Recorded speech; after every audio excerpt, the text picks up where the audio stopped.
La tensión militar elevada entre China y Taiwán de estos últimos días responde a un contexto histórico que se lleva desarrollando desde hace más de 7 décadas. Este territorio lleva funcionando de forma autónoma a Beijing desde el 1949, cuando los miembros nacionalistas del Kuomintang se refugiaron en esta isla tras ser derrotados en la Guerra Civil China en el 1949.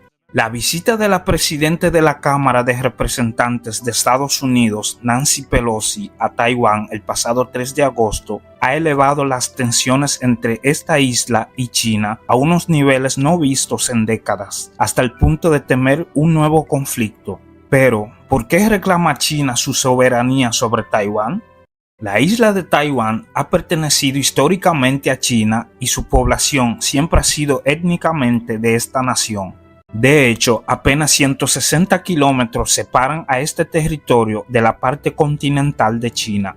Sin embargo, una serie de eventos bélicos que marcaron a China durante la primera mitad del siglo XX hicieron que se alejara del poder de Beijing hasta la actualidad.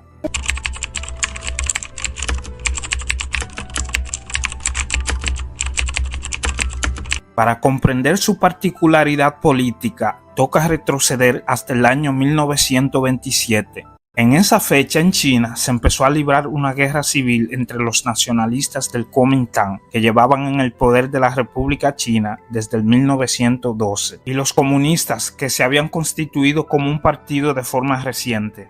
Este conflicto por el poder en Beijing y el resto de China quedaba muy lejos para la isla de Taiwán, que para esa época llevaba más de 30 años bajo el poder japonés y que seguiría con presencia nipona hasta el 1945. Pero con el tiempo el enfrentamiento entre nacionalistas y comunistas sería vital para entender lo que es hoy Taiwán. El control chino sobre Taiwán no sería hasta la mencionada fecha, cuando Japón es derrotada en la Segunda Guerra Sino-Japonesa, un conflicto enmarcado en el contexto de la Segunda Guerra Mundial. Desde la invasión manchuria por el ejército nipón, nacionalistas y comunistas habían aparcado sus diferencias para combatir el invasor y enemigo común, pero una vez fue expulsado, las hostilidades regresaron entre los dos bandos. La diferencia es que para el 1947 los comunistas liderados por Mao Zedong habían multiplicado su fortaleza gracias al apoyo de la Unión Soviética, mientras que el Kuomintang de Chiang Kai-shek vio como su poder fue disminuyendo paulatinamente en diferentes regiones de China.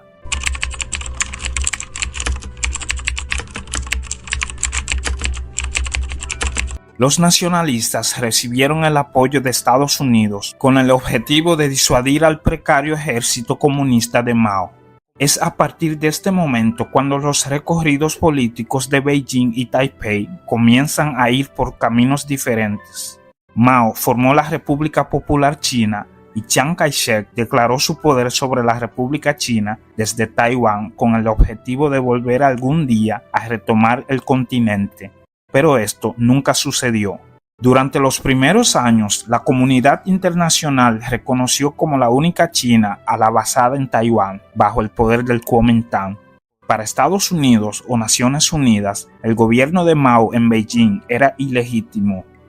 Chiang Kai-shek, por ejemplo, firmó la adhesión de China a la ONU y ocupó asiento como miembro permanente del Consejo de Seguridad de esta organización.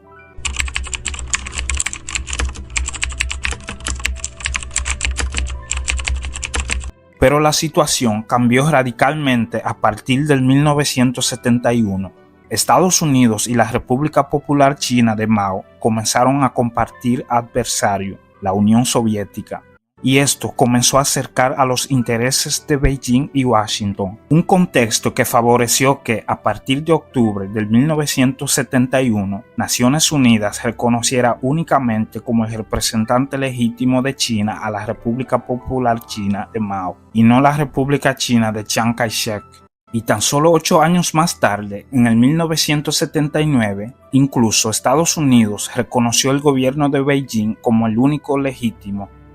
A estas alturas nadie consideraba factible que el Kuomintang recuperara el poder en el continente y a Washington le interesaba tener a la China comunista de su lado en la Guerra Fría contra la Unión Soviética. A partir de la década del 1970, cada vez menos naciones del mundo reconocían a Taiwán como un estado y su presencia en organizaciones internacionales como el Comité Olímpico Internacional o la OMS fue desapareciendo.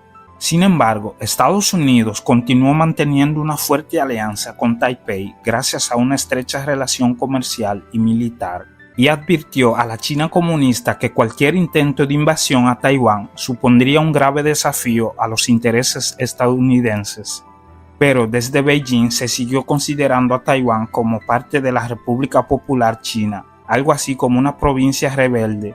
En los años 80 se intentó incluir a Taiwán en un modelo de un país, dos sistemas, que alguna vez tuvieron Hong Kong y Macao, pero el gobierno taiwanés lo rechazó.